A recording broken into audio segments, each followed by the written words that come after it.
जय माता दी दोस्तों, डेली की तरह एक और वीडियो जहां पे हम डिस्कस करते हैं स्टॉक मार्केट्स के बारे में, कुछ ऐसे शेयर्स के बारे में जहां पर मोमेंटम और तेज़ी बनती है, और कुछ ऐसे भी शेयर और कुछ ऐसे भी सेक्टर होते हैं जहां पर डाउन ट्रेंड बना हुआ है और उसमें करना क्या है, सब कुछ डिटेल में बात करने वाले हैं इस वीडियो में। वीडियो पर पहली बार आप विजिट किए हैं, यूट्यूब पर पहली बार विजिट किए हैं, हमारे चैनल पर पहली बार विजिट किए तो जरूर सब्सक्राइब करिएगा। सब्सक्राइब नहीं करेंगे तो आपके पास नोटिफिकेशन नहीं आएगा, जब आपके पास नोटिफिकेशन नहीं आएगा कहीं ना कहीं किसी अपॉर्चुनिटी को मिस करते हुए दिखाई दे सकते हैं। तो चलिए अब वीडियो कंटिन्यू कर लेते हैं और जान लेते हैं कुछ ऐसे न्यूज़ के बारे में जहां पे आपको जानना जरूरी है, कहीं आप इन्वेस्टमेंट करते हैं या ट्रेडिंग करते हैं। तो ये पहला जो है स्विगी के बारे में। देखिए स्विगी और इंटरनल सेल्स में देखेंगे 3% का गिरावट, मतलब स्विगी और जोमेटो के शेयर में 3% का भारी भरकम गिरावट देखने मिला। उसके पीछे एक ही रीज़न है, फ्लिपकार्ट फूड डिलीवरी भी उतरने जा रही है मार्केट में और अपना आईपीओ लाने जा रही है, आईपीओ बाउंडेड करने जा रही है, लाने जा रही है, जो अपने आप में एक बड़ा चैलेंजेस होने वाला है स्विगी और इंटरनल के साथ। क्यों? क्योंकि फ्लिपकार्ट के पास पूरा डेटा है, इन्फॉर्मेशंस है, उनके बना बनाया कस्टमर है, तो यहाँ पे सीधे कंपटीशन होने वाला है फ्लिपकार्ट फूड डिलीवरी का स्विगी और इंटरनल के साथ। जी हाँ, तो इसके वजह से यहाँ पे स्विगी और इंटरनल में कंपटीशंस को देखते हुए भारी भरकम गिरावट देखने मिला। ये चीज़ें आप नोट डाउन कर लीजिए, कहीं आप स्विगी और इंटरनल के शेयर होल्डर हैं या इन्वेस्ट करने के मन बना रहे हैं तो थोड़ा सा आप अलर्ट हो जाइए, ठीक है। और इनका आईपीओ कब तक आ सकता है? फ्लिपकार्ट फूड डिलीवरी का मई जून के आसपास आ सकता है। तो आप देखने का है कि आने वाले टाइम में क्या अपडेट मिलता है, ठीक है। जैसा भी कुछ अपडेट होगा फ्लिपकार्ट फूड डिलीवरी से मैं आपको ज़रूर अपडेट करूंगा। तो यहीं बात करते हैं हिंदुस्तान यूनिलीवर्स की बात करते हैं। हिंदुस्तान यूनिलीवर की Q3 नेट प्रॉफिट जंप किया है 136% और उछल के हो गया 7,075 करोड़ के आसपास, लेकिन 4,516 करोड़ जो है एक्सेप्शनल गेन है, ठीक है। ये ऑपरेशनल गेम नहीं आया है, ठीक है, ये चीज़ ध्यान में दीजिएगा, ठीक है। एक होता है रिवेन्यू और ऑपरेशन से जो प्रॉफिट होता है वो गेन अलग होता है, एक्सेप्शनल गेन अलग होता है, तो इससे आप थोड़ा सा सतर्क रहिए। इसके वजह से देखेंगे कंपनी के शेयर में 2% गिरावट देखने को मिला, थोड़ा सा सेलिंग प्रेशर देखने को मिला, तो इससे थोड़ा सा आप अलर्ट रहिए, ठीक है। और रिवेन्यू की बात करते हैं, रिवेन्यू में 4% का अप देखा गया, ठीक है। वहीं बात करते हैं लेंसकार्ट सोल्यूशन की बात करते हैं। लेंसकार्ट सोल्यूशन में Q3 ने कमाल कर दिया है, यहाँ पर नेट प्रॉफिट 1.85 करोड़ से बढ़कर 131 करोड़ हो गया, जो 17x ग्रोथ को प्रदर्शित करता है, शो करता है। और रिवेन्यू में 38% से बढ़ा है, जो 2,308 करोड़ के आसपास हो गया। एबिटा मार्जिन में 14% का जंप देखने मिला। और वहीं बात करते हैं रिवेन्यू में 40% के आसपास जंप देखने मिला। और यहाँ पे 195 न्यू स्टोर एडेड किया गया है लेंसकार्ट में, ठीक है। तो यहाँ पे लेंसकार्ट के शेयर होल्डर के लिए, जो इन्वेस्टमेंट करना चाहते हैं, जो ट्रेड करना चाहते हैं, उनके लिए गुड न्यूज़ है लेंसकार्ट के लिए, ठीक है। डिस्क्लेमर के रूप में आपको बता दूँ, यहाँ पे कोई बाय सेल का रिकमेंडेशंस नहीं, जस्ट एजुकेशन पर्पस इन्फॉर्मेशन को शेयर किया जा रहा है। वहीं बात करते हैं LG इलेक्ट्रॉनिक्स इंडिया शेयर में 8% लुढ़ के, उसके पीछे का एक ही रीजन है, Q3 में परफॉर्मेंस अच्छा नहीं रहा, नेट प्रॉफिट 234 करोड़ रहा और गिर के 90 करोड़ हो गया। जी हाँ, जो 234 करोड़ से गिर के 90 करोड़ हो गया, जो अपने आप में ठीक नहीं है। वहीं ईबिटा मार्जिन की बात करते हैं, ईबिटा मार्जिन में 12.8% सिंक होकर 4.8% हो गया। तो consumer demand plus operating expenses ने मार दी है, ठीक है। मतलब कि यहाँ पे कंपनी कुछ वो भी कर रही है, ऑपरेटिंग जो एक्सपेंसेस थी कंपनी का।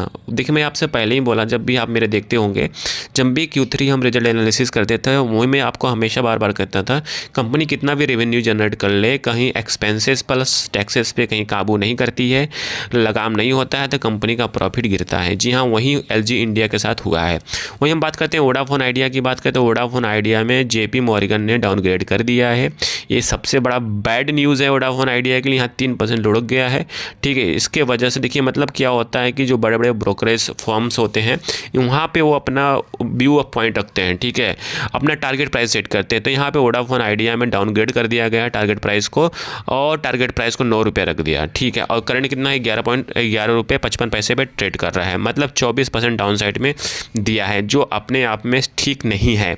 वही बात करते हैं प्रमोटर बाइंग की बात करें, उसके अलावा ये चीज़ें हुई है। तो देखिए क्या होता है ना, हर कंपनी का, हर जो ब्रोकर होता है अपना अलग अलग व्यू ऑफ पॉइंट होता है, अलग अलग एनालिसिस होता है, उसके हिसाब से वो अपना टारगेट पॉइंट सेट करते हैं।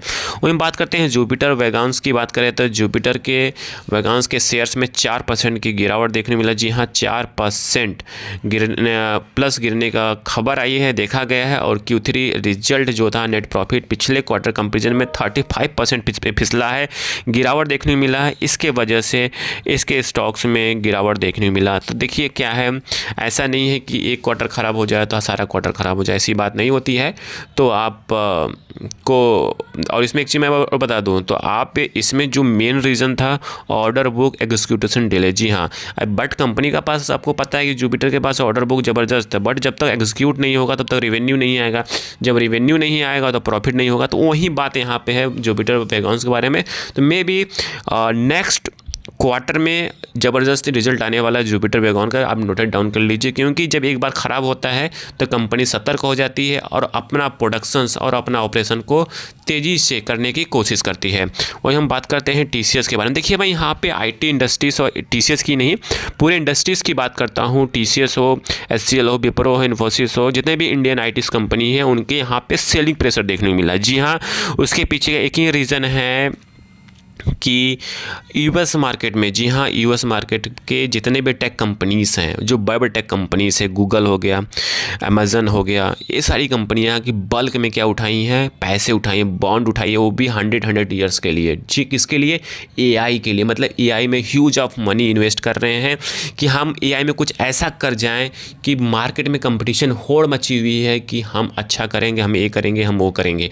ठीक, इसके वजह से क्या है कि IT इंडस्ट्री में, इंडिया के IT इंडस्ट्रीज़ में भूचाल आ गया। उसके पीछे एक ही रीज़न है, क्योंकि इंडिया क्या करती है, सर्विसेज देती है, ना कि कोई प्रोडक्ट डेवलप करती है। ये सबसे बड़ा चैलेंज है इंडिया के लिए, क्योंकि जब भी AI आएगा तो सर्विसेज को इम्पैक्ट करेगा, ना कि प्रोडक्ट को। ठीक है, तो यहाँ पे हमें सतर्क रहना चाहिए IT स्टॉक्स में। ठीक है, इन्वेस्टमेंट करने से पहले हमें 10 बार एनालिसिस करना चाहिए और मार्केट के न्यूज़ से अप टू अपडेट रहना चाहिए। वहीं बात करते हैं TCS के मार्केट कैप की बात करते हैं, 10 लाख करोड़ के नीचे फिसल गया है, जो 52 वीक लो के आसपास ट्रेड कर रहा है। और वहीं हम बात करते हैं TCS भी एडॉप्शंस कर रही है, रैपिडली एडॉप्शंस कर रही है, बट उस लेवल की नहीं कर रही है। देखिए, मैं फिर से वही मैं बात कर रहा हूँ कि इंडिया की जितनी भी IT कंपनियाँ सर्विसेज देती हैं, ठीक, कोई टेक डेवलप नहीं करती है, बट उन्हें अब AI में कुछ नया करना पड़ेगा, नहीं तो पीछे जा सकती है। ठीक है, और फिर हम बात करते हैं आपका अवंती फीड्स की बात करें तो अवंती फीड्स का जो Q3 रिजल्ट था बहुत ज़बरदस्त था। अवंती फीड्स में 19% प्लस, एपेक्स फॉरेजन में 16% रिकॉर्ड हाई पे Q3 रिजल्ट के बाद एग्रीकल्चर सेक्टर में भारी भरकम तेज़ी देखने मिला है। उसके पीछे का एक ही रीजन्स है कि एग्रीकल्चर सेक्टर्स में जो जितने भी रिजल्ट्स आ रहे हैं कंपनियों के, बहुत ज़बरदस्त आ रही हैं। चाहे उसमें फॉरेजन फूड क्यों ना, अवंती फीड्स क्यों ना, एपेक्स, जितने भी कंपनियाँ हैं वो अच्छा परफॉर्म कर रही हैं। इसके वजह से आप देखेंगे कंपनी में अच्छा खासा ग्रोथ और अच्छा खासा तेज़ी देखने को मिल रहा है।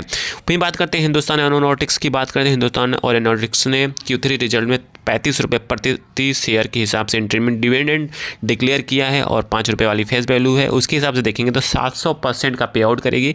रिकॉर्ड डेट है 18 फरवरी, मतलब 18 फरवरी। इससे पहले कहीं आप शेयर बाई कर लेते हो या आपके पास पोर्टफोलियो में हिंदुस्तान एरोनॉटिक्स का शेयर है, तो आपको 35 रुपये पर शेयर के हिसाब से डिविडेंड दिया जाएगा और आपके अकाउंट में क्रेडिट कर दिया जाएगा। वहीं बात करते हैं सेटोफैक्स के Q3 में धमाल मचाते हुए दिखाई दे रहा है। मतलब Q3 रिजल्ट बहुत ज़बरदस्त आते हुए दिखाई दिया है। यहाँ पे 6.5 करोड़ से उछलकर 35 करोड़ रुपये हो गया, जो अपने आप में बहुत ज़बरदस्त है। यहाँ पे आप देखेंगे 440 करोड़ के आसपास का, 440% के आसपास का उछाल देखने मिला है। और रेवेन्यू देखेंगे 65% से बढ़कर 1160 करोड़ रुपये हो गया। और वैल्यूम ग्रोथ देखें, मार्जिन में देखेंगे तो ज़बरदस्त उछाल देखने को मिला है। और शेयर्स और स्टॉक्स में देखेंगे तो स्टॉक्स में भी भारी भरकम तेज़ी देखने को मिला है। और वहीं अब फिर लास्ट अपडेट जो है सेबी से निकल के आता है। सेबी का भी जो डेरिवेटिव से पे कुछ एक्शन लेने का था प्लान, वो अभी क्या है कि स्टॉप कर दिया गया है। यहाँ पे जो नियम कानून बनने वाले थे डेरिवेटिव्स पे, तो अभी उसको होल्ड पे रख दिया गया है। अभी जब भी कुछ नया रिसेंटली न्यूज़ अपडेट होगा वो आपको बता दिया जाएगा। तो अभी ऐसा कुछ नहीं है कि सेबी का जो डेरिवेटिव सेगमेंट्स में फ़िलहाल चल रहा था वो स्टॉप पे है। वहीं बात करते हैं श्रीराम फाइनेंस से। श्रीराम फाइनेंस का ज़बरदस्त अपडेट आता हुआ दिखाई दिया। 2025 में इन्वेस्टर ने वेल्थ डबल कर ली है। श्रीराम फाइनेंस का जो मार्केट कैप है वो 2 करोड़ के आसपास पहुंच चुका है और एक तरह से मल्टी बैगर की तरह देखा जा रहा है। और वहीं बात करते हैं बीईएल की बात करें तो बीईएल के में 65% को पीछे छोड़ते हुए स्ट्रॉन्ग अप ट्रेंडिंग कह सकते हो और पार्टनरशिप में बूस्ट दिया है। तो ये रहा सारे स्टॉक्स जिसके बारे में मैंने यहाँ पे डिस्कस किया है। किसी में बाई सेल का रिकमेंडेशंस नहीं है, जस्ट एजुकेशन पर्पस से इन्फॉर्मेशन को शेयर किया गया है और बताया गया है। तो आई थिंक सारी इन्फॉर्मेशन आपको समझ में आ चुकी होगी। समझ में आ चुकी प्लीज़ लाइक एंड सब्सक्राइब करिएगा, दोस्तों के साथ जरूर शेयर करिएगा। Thank you for watching this video.